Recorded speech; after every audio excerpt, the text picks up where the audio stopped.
బృందాలు అందరూ కూడా సహాయ చర్యలు ఉన్నాయి. అందువల్ల అక్కడ కోఆపరేటివ్గా లేదా ఆశీర్వాదాలు వారి లభిస్తాయి. ఆ ప్రపంచంలో పాల్గొనడానికి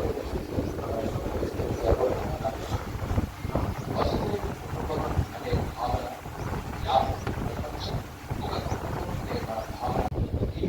అనారోగ్యంతో బాధపడుతున్న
విశ్వ నాయకులు భారత ప్రధానమంత్రి గౌరవనీయులు శ్రీ నరేంద్ర మోదీ గారి మన్ కీ బాత్ కార్యక్రమాన్ని ఈరోజు పెద్దలు గౌరవనీయులు లోకభూపతి రెడ్డి గారి స్వగృహంలో పట్టణ భారతీయ జనతా పార్టీ నాయకులతో కలిసి వీక్షించడం జరిగింది.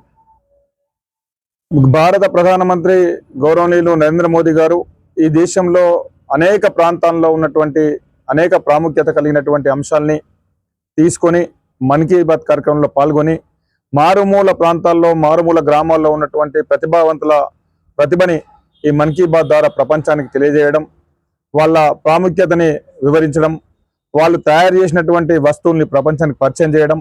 ఏదైతే మొన్న మన ఆదిలాబాద్ జిల్లాలో గిరిజన ప్రాంతంలో ఆ గిరిజనులు ఇప్ప పువ్వుతో ఏ రకంగా లడ్డు తయారు చేస్తూ ఉన్నారు, ఏ రకంగా మార్కెటింగ్ చేసుకున్నారు, ఏ రకంగా బిజినెస్ చేస్తున్నారు, ఏ రకంగా క్రియేట్ చేస్తున్నటువంటి విషయాన్ని మొన్నటి మన్ కీ బాత్లో చెప్పడం జరిగింది. అదేవిధంగా ఇంకొక సంఘటన కూడా అదేవిధంగా తీసుకోవడం జరిగింది.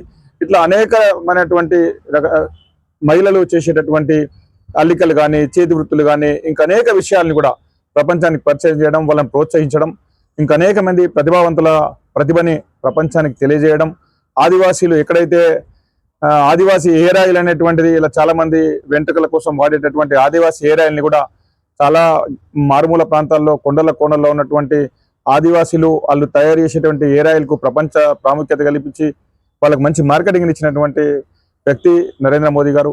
ఏ మారుమూల ప్రాంతాల్లో అయినా ప్రతిభావంతులు ఎక్కడున్న ప్రతిభని ప్రపంచానికి పరిచయం చేయడం, మన్ కీ బాత్ ద్వారా ప్రజలందరితోని తన భావాల్ని పంచుకోవడం అనేటువంటి ఏదైతే ఉందో ఈ రకంగా ఏ ప్రధానమంత్రి ప్రపంచంలో ఎవరు కూడా చేయలేరు. ప్రతి నెల చివరి ఆదివారం ఈ కార్యక్రమం ఉంటుంది.